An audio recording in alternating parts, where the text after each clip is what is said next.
자, 6월 6일 이적 시장이고요. 제가 어제 올리팬스 회식 때문에 방송을 못 켰어요. 한 1시 반까지 술을 퍼마셨기 때문에 멤버들하고. 근데 그 마시러 가는 길에 생각보다 좀 재밌는 소식들이 나오더라고요. 뭐 앤더슨하고 바네케 제한 얘기가 나왔던 것 같은데 그에 대한 업데이트도 떴어요, 오늘. 그래서 다행히도 오늘 마무리를 해도 좋은 내용들인 것 같아서 마무리를 하게 됐고, 일단은 1라울라 오피셜 떴더라고요. 계약 기간 2년? 생각보다 계약 기간이 짧아가지고, 그래서, 이게 좀, 뭐랄까, 장기적으로 믿는 느낌을 뭔가 예상했는데, 내 예상에는. 근데 2년이라고 하면은 조금은 약간 의심하는 스탠스를 가져가는? 물론 뭐, 시작부터 의심은 아니겠지만, 근데 혹시 어떻게 될지 모르고 이 감독이 우승해본 경험도 없고 솔직히 너무 믿을 건 없다고 보기 때문에 그래서 3년은 좀 부담스러웠던 것 같고요. 구단 입장에서 2년 합리적이라고 생각합니다. 그냥 내 예상보다 조금 적었을 뿐이지 전혀 이상한 결단은 아니라고 생각하고 이 정도 경력이면 2년 정도가 맞지 3년은 그리고 맞아 이라올라가 본인이 이런 식으로 계약하는 걸 선호한다고 말하기도 했는데 근데 보니까 예전에 본머스에서 3년 계약을 했던 걸로 기억하는데 어쨌든 정확하지 않을 수도 있습니다. 어쨌든 내가 그렇게 들었던 것 같아서 일단 리버풀은 그런 식으로 지금 얘기가 나왔고요. 그리고 얘기가 나왔던 것 중 하나는 굉장히 긍정적인 소식인데 디오망 대사가 지금 진행 중이라고 하잖아요. 일단 가장 유리한 탑독을 먹고 있대요. 맨시티랑 PSG도 관심은 있긴 하지만 리버풀만큼 진전을 이루지는 못한다고 하는데 이게 제 생각에는 아무래도 주전 보장 여부에서 PSG 같은 경우에는 두에랑 흡입차가 너무 확고하고 그리고 맨시티 같은 경우에도 그래도 세메뇨랑 뭐 도쿠가 그래도 확실하지 않겠어요? 그래서 디오망대한테 시간을 주기가 좀 애매하다 보니까 디오망대 입장에서도 확실히 주전 보장을 많이 줄 수 있는 리버풀은 지금 황무지야. 윙어가 아예 없다시피 하기 때문에 사실상 은구모아는 디오망대한테 게임이 안 되는 나이대죠. 그래서 리버풀이 디오망대한테 가장 큰 메리트가 되는 구단으로 작용이 되는 것 같지만 라젠발이 1억 3천만 유로를 요구한다는 미친 소리가 나왔거든요.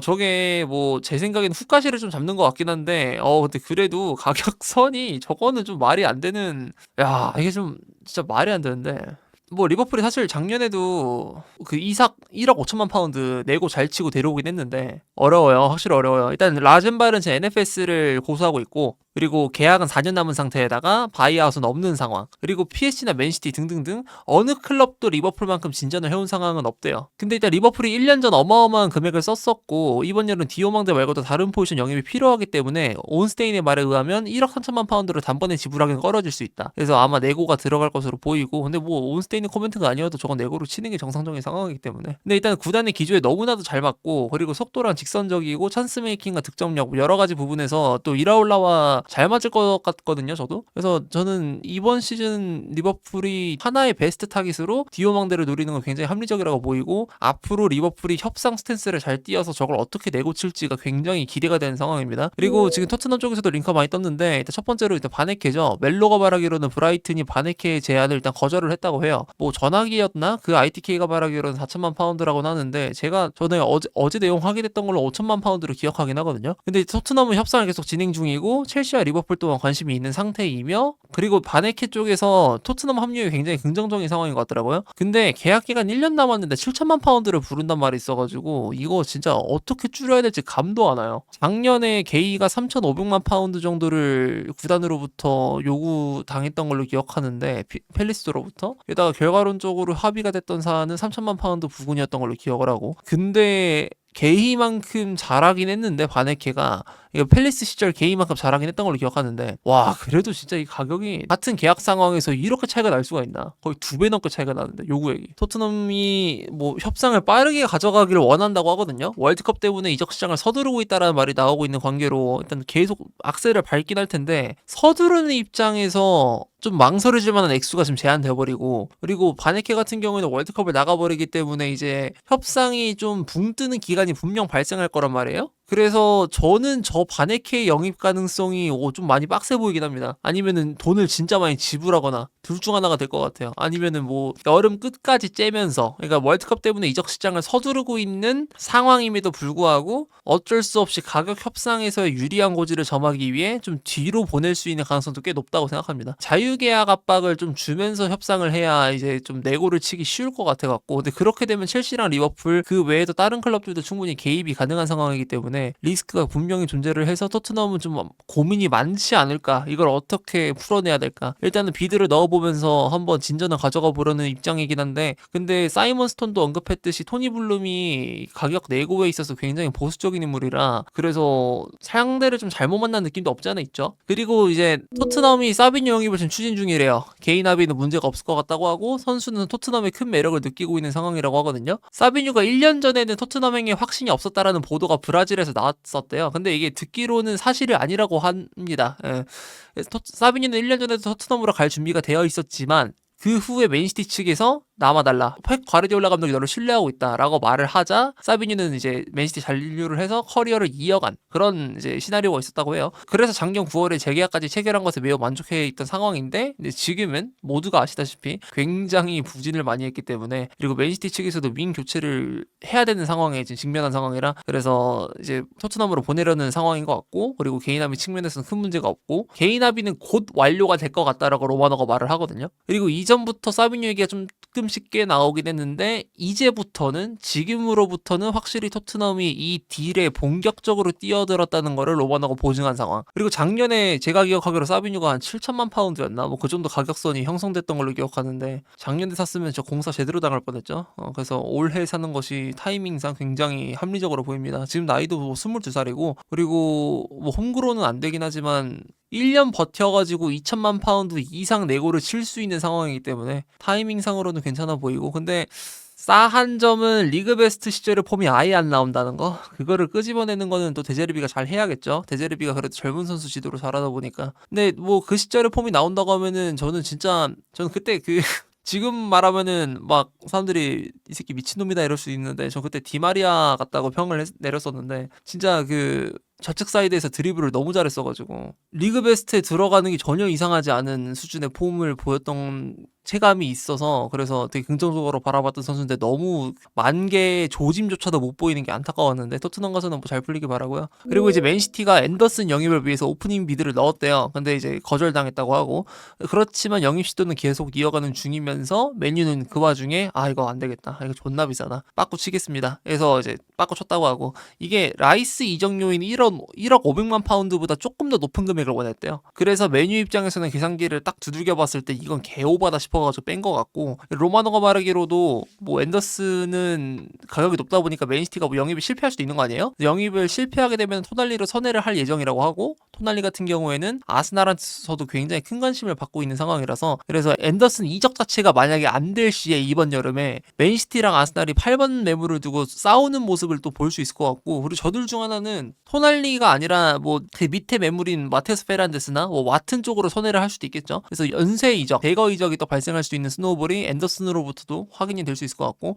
이렇게 되면 메뉴는 마테스 페란데스로 확실하게 더 들어가게 된 상황인데, 사이먼 스톤이 얘기하기로는, 이게 팟캐스트에서 나왔던 내용으로 기억하는데, 에데르송은 모든 조건이 마무리가 된 것으로 보이고 7월 초 프리시즌 전에 공식 영입 발표가 있을 것 같다고 해요. 그러니까 한 3주에서 4주 안에 무조건 뜬다는 거죠. 근데 생각보다 좀 이르게 뜬 것 치고는 작년 은베모 사가처럼 좀 길게 끌려지는 느낌이라 그게 조금 이상하다? 근데 뭐 저도 웬만해서는 합의될 것 같긴 해요. 왜냐면 은베모 건이랑은 완전 케이스가 다른 게 계약 기간 1년밖에 안 남은 상태라서 이건 에데르송을 판매하는 쪽이나 아탈란타 쪽에서 많이 쫄리는 상황일 거라. 그리고 루이스 오레간에서는 협상이 상당히 까다로울 것으로 지금 예상을 하고 있다고 합니다. 이것도 역시나 동업 반복이긴 한데, 뉴캐슬이 뭐 고든을 파는 상황에서 재정 상황이 좋아졌는데 파는 게 말이 되냐 뭐 이런 식이었고, 그리고 마테스 페란데스는 8천만 파운드 이하에서 합의될 가능성이 높대요. 웨스트햄 ITK 쪽에서 7천만 파운드만 찔러도 거절하기 힘들 것이다 라고 말했던 것처럼 뭐 그런 동업 반복의 내용인 것 같고, 그리고 발레바 영입 시나리오도 충분히 가능성은 있지만, 근데 브라이튼이 판매를 원하는 스탠스는 전혀 아니고, 그리고 토니 블룸의 스탠스를 봤을 때는 협상이 굉장히 어려워 보이면서 맨유가 마테우스 페란데스만큼은 열망하는 느낌이 아닌 것 같다라고 체감을 느꼈대요. 그래서 아직까지는 확실하게 마테우스 페란데스가 훨씬 더 가능성이 높은 상황이고,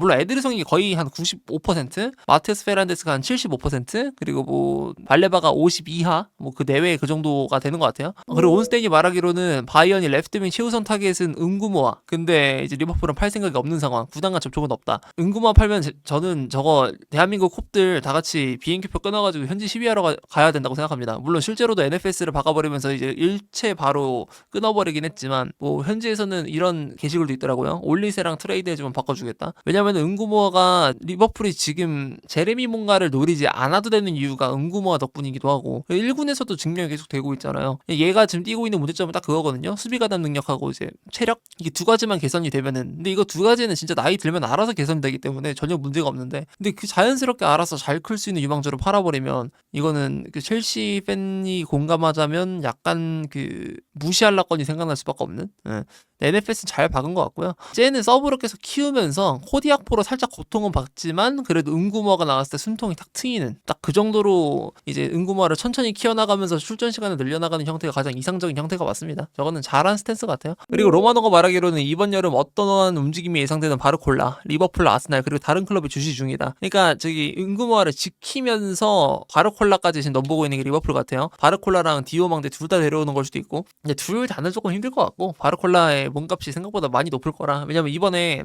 레앙에 대한 평가가 좀 많이 갈리기도 하고 그리고 레앙을 배제하고 봤을 때는 레프트윙 원타겟을 잡을 만한 매물이 별로 막 바르콜라 말고는 없거든요. 그러니까 그 리그 내 중위권에서 잘해가지고 올라온 선수들은 수는 많은데 탑독에서 잘해봤던 선수가 매물로 나오는 거는 지금 바르콜라랑 레앙 말고 없기 때문에 그래서 바르콜라가 이번에 가격선이 다른 윙포워드 형성되는 거 보면 되게 높잖아요. 그거 이상일 가능성이 높아서 그리고 또 바르콜라 같은 경우에는 제가 알기로는 그 호킨스였나? 걔가 이제 재계약에 관해서 한번 언급을 했었거든요. 탄지였나? 챔피언스리그 결승 전에? 챔결 이후에 재계약을 더 진전시켜볼 계획이다. 일단은 중지시켜놓고 그렇게 말을 했었기 때문에 우선 재계약을 하냐 마냐가 더 우선시가 되는 것 같고 거기서 이제 파토가 나면은 나오게 될 것 같은데 근데 월드컵 전까지 합의가 없으면 자동으로 당연히 월드컵 시즌이다 보니까 월드컵 이후로 넘어가겠죠. 이번에 월드컵이 좀 늦게 끝나요. 7월 20일에 끝나더라고요. 근데 프랑스가 그래도 결승전을 충분히 갈 수 있는 전력이긴 하다 보니까 결승전 이후에 이 재계약이 이루어질 수도 있을 것 같아요. 그러니까 재계약 대화 자체가 그래서 그때까지 많이 딜레이가 되는 건으로 저는 추측이 되고 있고 그리고 마테오 모레토가 알레띠가 쿠크레아를 적극적으로 추진 중이라고 하고 이 액수는 5천만 유로를 넘길 수 있다고 하는데 바르셀로나도 상황 주시 중이라고 하네요. 경쟁이 붙었다고 하는데 맨시티도 있고 총 3팀이네. 마르카에서 보도한 모레토가 맨시티도 뛰었고 모레토가 바르셀로나, 모레토가 알레티 링크 이렇게 띄우고 있는데 뭐 메디나도 쿠쿠레아 링크를 띄웠던 거 보면은 알레티 쪽에서 확실하게 관심이 있는 것 같고 근데 계약 기간이 최근에 3년으로 밝혀진 걸 보면은 좀 더 구속력이 강해 보이긴 해서 그래서 솔직히 저는 개인적으로 5천만 유로는 말도 안 되는 액수인 것 같고요. 아마 진짜 데려갈 거면은 6천만 유로 가까이는 가야 될 것 같은데 근데 첼시가 또 요구하는 액수 6,100만 파운드래요. 그래갖고 야 이거 협상이 쉽지 않을 것 같긴 한데 뭐 피차이스 쪽에서는 첼시 쿠쿠레아 이적료로 5,500만 파운드를 요구하고 있다고는 하지만 피차이스는 사실 여러분 다 아시다시피 그냥 등신 언론사여가지고 무시하시면 될 것 같고 개인적으로 데려갈 거면은 저는 5,500만 파운드? 그 정도 지불하면 저는 포기할 수는 있을 것 같습니다. 근데 문제는요 얘를 팔고 나서 데려올 선수가 누구냐는 건데 전 언제나 똑같은 말을 하자면 루이스 홀이거든요. 근데 루이스 홀이 그냥 그 뉴캐슬이 팔 것 같다는 생각을 안 해가지고 이번 여름에 그러니까 팔면 너무 안 좋은 게 왜 그러냐면요. 토날리는 이전 세대의 실패. 그래 뭐 우리 뉴캐슬 제너레이션 한번 꾸렸는데 이거 실패했어. 고든 그래서 나갔고 이상한 작년에 그래서 지가 지발로 나갔고 그리고 뭐 토날리 오케이 팔 수 있어. 판다고 쳐요. 근데 그 다음 세대를 거쳐갈 수 있는 홀. 그러니까 홀은 이른 나이에서부터 뉴캐슬에서 코어 자원으로 지금 분류가 되고 있는 상황이기 때문에 다음 프로젝트를 진행할 때 홀이라도 믿고 이거를 다시 한번 쌓아갈 수 있는 기반을 만들 수가 있는데 홀까지 나가버리면 진짜 답이 없을 것 같거든요. 프로젝트에 너무 백지 상태로 시작하는 거라 루이스 홀을 굳이 판매할 이유가 아직까지는 없고 뭐 계약이 좀 아직 진행이 잘 안 되고 있다곤 하지만 근데 첼시가 그거를 빼올 수 있다면은 메뉴가 또 붙을 거라서 난이도는 더 올라가고 그래서 쿠쿠레아를 팔았을 때 루이스호를 사올 수 있다는 장담이 있다면은 그런 장담이 된다면 저는 뭐 그래도 긍정적으로 바라볼 수 있는 측면에 있다고 생각하는데 근데 저는 홀을 뉴캐슬이 그런 상징성 있는 홀을 판매를 한다는 거는 자멸에 가까운 판단이라고 생각을 해서 팔면 안 된다고 생각을 해서 뉴캐슬 입장에선 그래서 이거는 협상이 매우 어려울 것으로 판단되는 관계로 이번 여름만큼은 쿠쿠레아를 남기는 것을 저는 권장드리고 있습니다. 예. 괜히 생각을 해본다면 7천만 파운드로 안 끝날 수도 있어요. 정말 루이스 홀 대체자가 루이스 홀이라고 생각이 안 나가지고 그래서 그래요. 다른 선수가 더 있었으면 뭐 괜찮을 것 같은데 심지어 루이스 홀마저도 쿠쿠레아를 완벽하게 대체할 수 있는지는 또 의구심이 충분히 들고 그러니까 뭐 완벽하게 대체가 된다 하면은 또 말을 더 길게 안 할 수도 있겠지만 냉정하게 쿠쿠레아보다 루이스 홀이 못하니까 지금 리브라멘토를 데려온다고 하더라도 걔는 결국에 오른발잡이기 때문에 오른쪽에 써야 돼요. 그러니까 뭐 루키스리 그나마 홀을 판매하는 스탠스라도 보였으면 괜찮았는데 그것도 아니니까 이거는 데려오기 너무 힘들 것 같아요. 그런 도전을 굳이 하고 싶지 않아요, 리스크를. 근데 만약에 판다 그러면은 쿠쿠레를 판다고 하면은 저는 그냥 지금 당장 팔고, 당장이라는 게 한 일주일 안쪽으로 팔고, 어차피 루이스를 월드컵 못 나갔거든요. 협상으로 말려 죽여요, 그냥 유키스를. 그렇게 가는 게 그나마 승산이 있을 것 같아요. 팔 건 빨리 팔아야 돼요. 뭐 끝나고 나서 팔아도 될 수도 있어. 그럴 수도 있긴 한데, 근데 뉴캐슬하고 협상 테이블 자체가 좀 길어져야 될 것 같아가지고 짧게는 안 끝날 것 같아서. 그리고 또 그 에디어가 홀 되게 좋아하거든요. 감독에서도 반대가 있을 것 같고 보드진에서도 반대가 있을 것 같아. 그렇게 반감을 띠고 있는 자들과의 협상은 또 많이 힘들잖아요. 그리고 또 루이스 홀이 첼시의 이적을 그렇게 열망하고 있을지도 몰라. 왜냐면 걔 집안 자체가 또 뉴캐슬 팬 집안이야, 3대째가. 그래버리는데 이거를 어떻게 또 낙관적으로만 바라봅니까? 그리고 오늘 가장 화제를 달군 건인데, 레알 마드리드의 페레스 회장이 이제 상대 쪽에서 로드리랑 홀란 그리고 클롭을 데려오겠다는 개 쌉소리를 하니까, 본인도 질세라 물론 뭐 그 막 홧김에 질렀다는 느낌으로 해석을 누군가 할 수 있겠지만, 그냥 레알 마드리드 회장 선거에서 내세울 법한 그냥 그런 현실적인 공약들을 내세운 것 같거든요. 물론 올리세 영입이 현실적이라는 얘기라기보다는 뭐 그냥 페레스 다운 그런 공약. 레알 마드리드가 올리세 영입을 위해서 1억 5천만 유로를 오프닝 비드로만 장전했대요. 그러니까 지금 NFS가 맞는지 아닌지, 맞다고 하면 어디까지가 NFS인지를 시험해보겠다라는 코멘트가 나왔었어요. 근데 그 전에 페레스가 사실 올리세 이적서를 부인하긴 했었거든요. 올리세를 그 염두에 두고 있지 않다라고. 근데 올리세 이적서를 부정했던 이유는 선수층과 논의하기 전에 말하고 싶진 않아서다. 이게 이제 반대편 후보랑 딱 비교가 되는 게, 엘리케 리켈메라 그래서 이번에 페레스를 한번 따보겠다 그래갖고 선거에 출마한 사람이 혼란이랑 그 어떤 합의도 없이 그냥 갑자기 무턱대고 그냥 딱 난 혼란을 데려올 수 있다, 뭐 바이어 저항이 있으면 합의 가능하다 이렇게 말하고, 그리고 감독 걔가 질려서 기술 고문으로 떠나게 된 클럽도 포섭이 가능하다고 말을 하고, 로드리 같은 경우는 좀 현실적이긴 하겠지만 어쨌든 그런 식으로 공약을 펼쳐버리니까 페레스가 오히려 저걸 좀 넌지시 흘리면서 본인이 이적서를 부정했던 이유에 관해서 해명을 딱 놨고 상대랑 차별점을 딱 둬버렸거든요. 상대 출마 후보랑. 그래서 되게 좀 괜찮은 변명했다고 생각을 하고, 그리고 레알 마드리드가 올리세에 올인할 것이며 금고를 깰 준비가 됐고 전력을 다할 것이다. 근데 전에 헤네스 회장이 2억 유로에도 안 팔 거라는 말을 하긴 했거든요. 실제로 모레토 같은 경우에도 바이언이 지금 실제로도 올리세 1억 5천만 유로든 2억 유로든 팔 생각 없다고 말을 하긴 했는데, 근데 이 페레스가 올리세에 관해서 어디까지 생각할지가 좀 궁금해지긴 합니다. 이게 2억 유로 조금 넘어도 이상하진 않을 것 같고, 그러면은 이적이 현실화가 되진 않더라도 올리세가 페레스가 굉장히 좋게 본다고만 한다면 네이마르의 기록이 2억 2천만 유로 부근까지도 갈 수 있을 것 같거든요. 깰 수도 있을 것 같고. 그래서 되게 흥미진진한 상황이 나오고 있고, 이 비드 자체는 당선이 될 경우, 당선은 솔직히 웬만해서 됩니다. 당선이 되고 나서 다음 주 화요일, 그러니까 당선되고 나서 이틀 뒤죠. 이틀 뒤에 사루 뒤 정도? 그때 오프닝 비드를 넣어볼 거라고 해요. 그래서 아마 한 일주일 동안은 바이언 팬들이 막 고통받는다기보다는 아마 올리세에 관한 질문을 지인들에게서 많이 받지 않을까. 근데 올리세는 개인적으로 저는 그 레알 마드리드 슈퍼스타에 딱 걸맞는 외형과 스타일링 그리고 실력을 지녔다고 생각해서, 솔직히 저는 그 저기 막 혼란, 케인, 도쿠 빼고 누구 이렇게 막 특정 짓는 거 많이 했잖아요. 그 20곡이라 그래갖고 거기서 저는 솔직히 두에 아니면 올리세라고 생각하긴 했어요. 레알 마드리드가 딱 좋아할 법한 그런 선수는. 근데 두웨가 아니라 올리세, 그럼 더 큰 꿈을 노리고 있는 거잖아요. 사실 두웨 정도면 포섭이 쉬울 수도 있거든요, 그나마. 근데 올리세는 이번에 바이언 쪽에서 너무 스탠스가 견고해가지고 좀 어려울 수도 있을 것 같긴 한데, 일단 그 외에도 비티냐랑 네베스도 굉장히 좋아한다고 하고, 그리고 센터백과 레프트백을 겸하는 선수의 영입을 원하고 있대요. 그래서 이제 그바르디올과 칼라피오리를 높게 평가하는 상황이라고 합니다. 그바르디올과 칼라피오리, 근데 그바르디올이 좀 더 잘한다고 생각하기도 하는데, 칼라피오리 링크가 뜬 거는 실력도 실력이지만 레알 마드리드 외모 수준을 올리기 위한 페레스의 강경한 결단이 아닌가라는 생각을. 칼라피오리 얼굴 뒤지게 잘생겼거든요. 그래서 여심을 또 공략을 해야 되기 때문에. 근데 물론 실력도 충분히 좋고 무리뉴가 쓰기 너무 좋은 풀백들인 것 같아요. 그리고 또 레알 마드리드가 카레라스의 기량이 또 엄청 좋진 않았다 보니까 충분히 저 부분도 꼬집어 볼 만하고, 그리고 저 둘 중에 하나가 뭐 장기적으로 센터백 라인으로 들어가도 되는 거고 레프트백으로 들어가도 되는 거고, 이런 멀티성까지 고려하면서 지금 이적 시장을 꾸려보고 있는 것 같습니다. 그래서 이번에 페레스가 지금 코나테랑 둠프리스, 무리뉴에다가 이제 올리세에도 준비하고 있고, 칼라피오리랑 그바르디올까 둘 중 하나까지. 근데 이제 로드리는 원치 않는다고 해요. 그 로드리 측한테, 정확히 맨시티 측한테 이제 살 생각 없다라고 통보를 했다고 합니다. 모레토의 소스에 의하면. 그럼 이제 로드리는 빼고 올리세, 칼라피오리 아니면 그바르디올 둘 중 하나, 무리뉴, 둠프리스, 코나테. 근데 레알 마드리드 팬들이 이게 막 개소리라고 생각하시는 분들도 있겠지만, 이 이적설에 관해서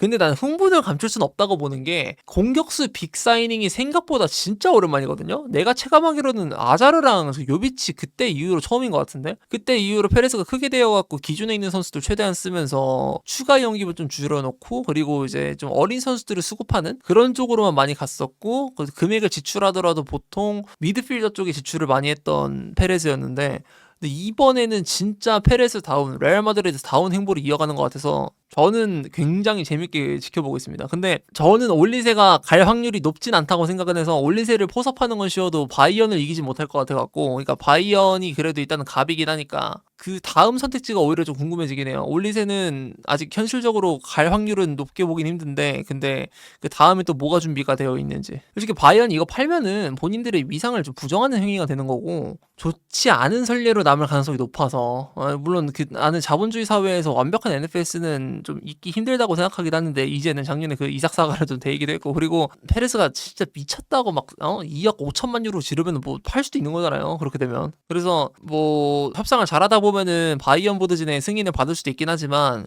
근데 바이언이 이거는 명예를 위해서라도 안 파는 게 좋을 것 같긴 하거든요. 내가 바이언 팬이라면 그렇게 말을 할 것 같은데, 스타 선수를 내준다는 거는 서열 차이를 입증하는 선례가 되는 거기 때문에. 그러니까요, 그 코사로 고통받다가 지금 올리세랑 디아스 쓰면서 얼마나 행복해하고 있는데, 게다가 장기적인 관점에서도 디아스의 나이랑 케인의 나이를 고려하면 각각 97과 93년생이거든요.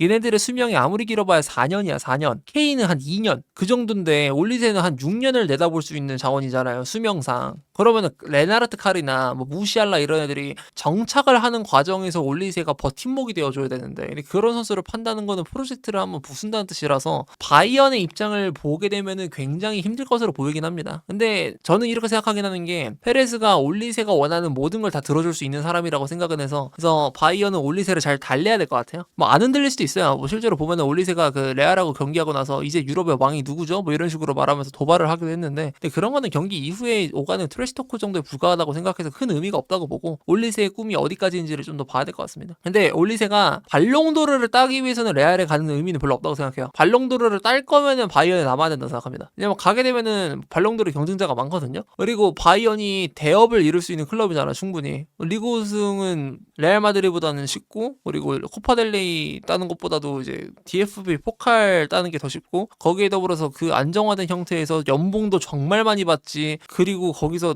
챔피언스리그 우승도 넘보는 거 지금 바이언 스쿼드에서 전혀 이상한 일 아니기 때문에 챔스 아다리 한번 터지고, 지금 하던 대로 유지만 하면은 전 발롱도르 한 번쯤은 운대가 맞으면 따라올 거라고 보거든요. 그래서 저는 올리세의 목적이 브랜딩이다, 그러면 레알을 가는 게 맞다고 생각하는데, 근데 발롱도르다? 그러면 안 가는 게 맞다고 생각. 레알 마드리드를 가는 목적이 브랜딩이라고 말을 하는 이유는, 베컴도 그렇고 이번엔 트렌트도 그렇고 벨링엄도 그렇고, 그 많은 스타들이 레알 마드리드에 입성하고 나서의 브랜딩과 그 전의 브랜딩은 차이가 많이 심했던 것 같거든요. 전 호날두도 슈퍼스타 반열에 올랐던 게 레알 마드리드로 가가지고 수많은 광고를 찍고 본인의 시그니처를 만들고 브랜드를 구축하고 하면서 이게 더 가치가 많이 올라갔고, 메시보다 호날두가 팬베이스로 봤을 때는, 축구인의 관점이 아니라 약간 진짜 아이돌 보듯이 좋아하는 관점에서 더 인기가 많은 이유는 이제 시그니처 포즈 같은 게 진짜 발달이 잘 돼 있어서 그런 건데, 그런 게 이제 레알 마드리드에서 가가지고 형성이 됐기 때문에. 그래서 올리세가 그런 쪽으로 욕심이 있다고 하면은, 제가 만약 올리세 지인이다 하면은 그러면 레알 이적을 추천하는데, 근데 발롱도르가 목적이다? 그러면은 이거는 남아야죠. 그리고 마지막으로 지금 이강인 이적설이 되게 많이 뜨고 있는데, 모레토가